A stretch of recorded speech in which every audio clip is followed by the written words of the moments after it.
Black మార్కెట్కు తరలింపుకు నిరసనగా రాష్ట్ర వ్యాప్తంగా వైఎస్ కాంగ్రెస్ పార్టీ అన్నదాత పోరు కార్యక్రమాన్ని నిర్వహించింది. ఈ కార్యక్రమంలో భాగంగా పులివెందులలో వైఎస్ఆర్సీపీ రాష్ట్ర ప్రధాన కార్యదర్శి సింగారెడ్డి సతీష్ కుమార్ రెడ్డి ఆధ్వర్యంలో పులివెందులలోని వైఎస్ఆర్సీపీ కార్యాలయం నుంచి ఆర్డీఓ ఆఫీస్ వరకు ర్యాలీగా వెళ్లారు. ర్యాలీకి పర్మిషన్ లేదంటూ పోలీసులు ఈ సందర్భంగా అడ్డుకున్నారు. పోలీసులను లెక్క చేయకుండా వైఎస్ఆర్సీపీ కార్యకర్తలు ర్యాలీ నిర్వహించారు. ఈ కార్యక్రమంలో వైఎస్ఆర్సీపీ నాయకులు, రైతులు పాల్గొన్నారు. అనంతరం ఆర్డీఓ కార్యాలయంలో వినతి పత్రాన్ని అందించారు. ఆ తర్వాత మీడియా సమావేశంలో సింగారెడ్డి సతీష్ రెడ్డి మాట్లాడుతూ రైతులు అనేక ఇబ్బందులు పడుతుంటే ఈ ప్రభుత్వానికి చీమ కుట్టినట్లు కూడా లేదని ఆరోపించారు. రైతులకు సంవత్సరానికి 20,000 ఇస్తామని తెలిపారని, సంవత్సరం దాటినా కేవలం 5,000 రూపాయలు మాత్రమే చెల్లించినట్లు వారు తెలిపారు. ఈ ప్రభుత్వంలో రైతులకు గిట్టుబాటు ధర లేదని, రైతులు పండించే ఉద్యాన పంటలు, ఆహార ధాన్యాలు అన్ని రేట్లు దారుణంగా ఉన్నాయన్నారు.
ఆంధ్రప్రదేశ్ రాష్ట్రంలో ఈరోజు ఎక్కడ చూసినా కూడా రైతుల కళ్ళల్లో కన్నీళ్లు తప్పితే రైతుల కళ్ళల్లో సంతోషం అనేది ఎక్కడ కూడా కనపడడం లేదు.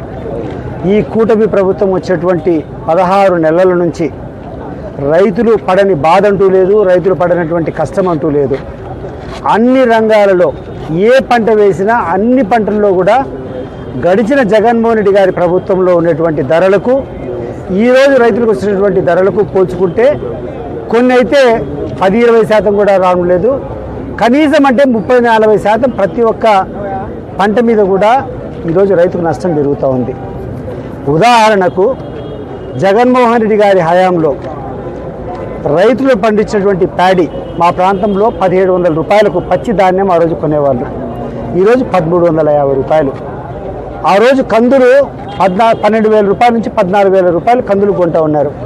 ఈరోజు 7,000-8,000 రూపాయలు.